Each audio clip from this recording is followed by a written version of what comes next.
Welcome back. Former NDP leader Alexa McDonough died on Saturday. She was 77 years old. She was the first woman in Canada to lead a major political party, the Nova Scotia NDP, in 1980, and later the Federal Party in 1995. She died at a care home in Halifax after a lengthy battle with Alzheimer's. Former NDP leader Ed Broadbent worked closely with Ms. McDonough and certainly considered her a friend. He is in Ottawa this evening.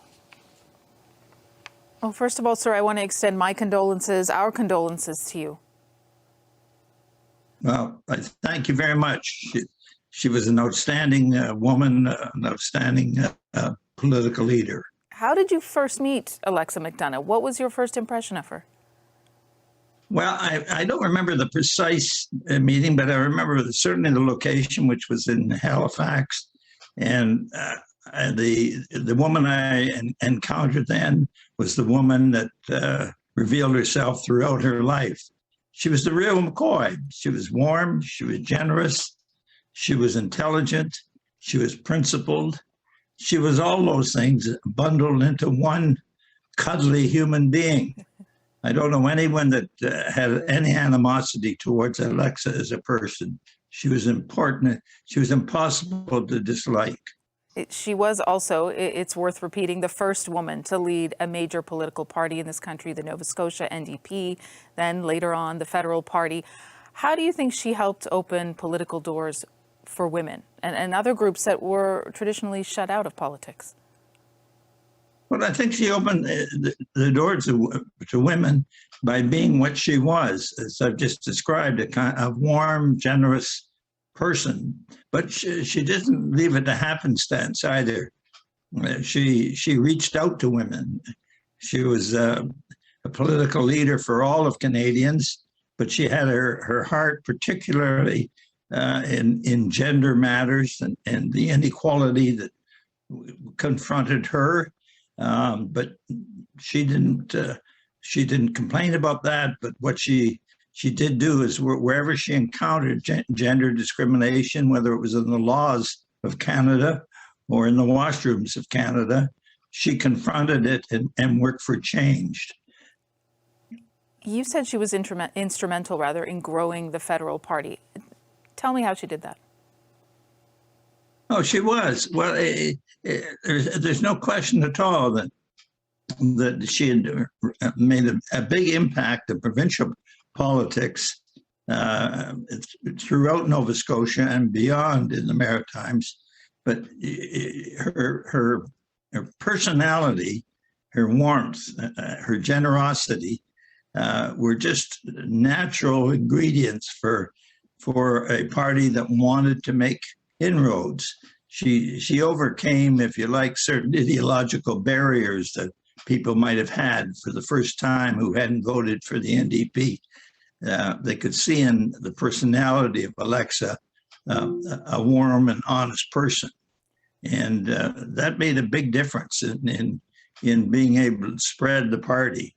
And I haven't any doubt that the growth of the Federal Party, when the first significant breakthroughs we had electorally and in Atlantic Canada, came as a result of her leadership. Do you think all of the characteristics you've mentioned in describing Ms. McDonough, do you think that's lacking in Canadian politics today? Oh, I'm not going to say it's lacking overall.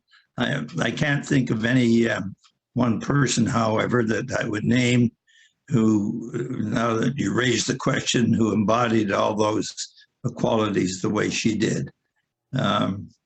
She was a unique person. I just talked to someone this morning, a mutual friend, who reminded me that she was with me when I first talked to Alexa to persuade her to come into federal politics and become a leader of the Federal Party.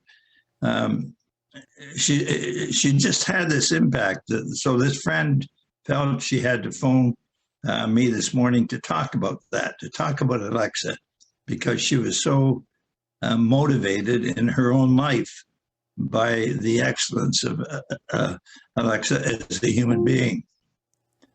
People want to share. Myself a bit like an That's the other Alexa in your house piping up. But clearly people want to share their stories because she was so beloved and people have so many fond memories. I want to read a little bit from her obituary.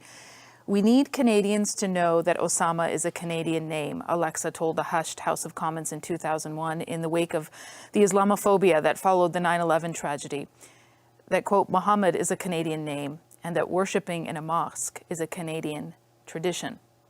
Those are moving statements all these years later. What do you think drove Ms. McDonough's passion for social justice and equality? Where do I think that came from? Yeah, that passion for it. God knows, you know. But it was from the very depth of her being, those words about how central to Canadian life a Muslim is as much a Canadian as anyone else, is just very much her, very much this authentic human being that had a capacity to transcend class, ethnic, gender divides, because all people on all those divides would reach out to her and respond to her. You know, one of the secrets maybe about Alexa, I don't know if it's come out, she really didn't like life in the House of Commons, which is unusual perhaps for a politician. But what she did like is to meet people where they're at, whether they're on a picket line, or they're in a Loblaws doing grocery shopping. Alexa would take up with people and chat with them and make them feel at home wherever she happened to be. Before we let you go, sir, I wanted to ask you, what did Alexa McDonough teach you? What did she teach me? Yeah. For being her friend, what did you learn from her? Oh, boy. I learned from her that no matter how tired you were, no matter how exacerbating tensions in the House of Commons might be as a result of debates, if you encounter someone who is weaker than you at the moment for illness or for whatever other reason, you've got to get out of your funk and give time to that person, because that's what Alexa did time after time. Oh, sir, I didn't mean to make you cry, but thank you so much for sharing your stories of Ms. McDonough. I know it's a painful time, but I hope by sharing more about who she was and the younger people who maybe didn't know her when she was in her prime in politics will learn more about her and appreciate the role that she had. So we really, really appreciate your time. I appreciate doing it. All the best. Take care. Bye.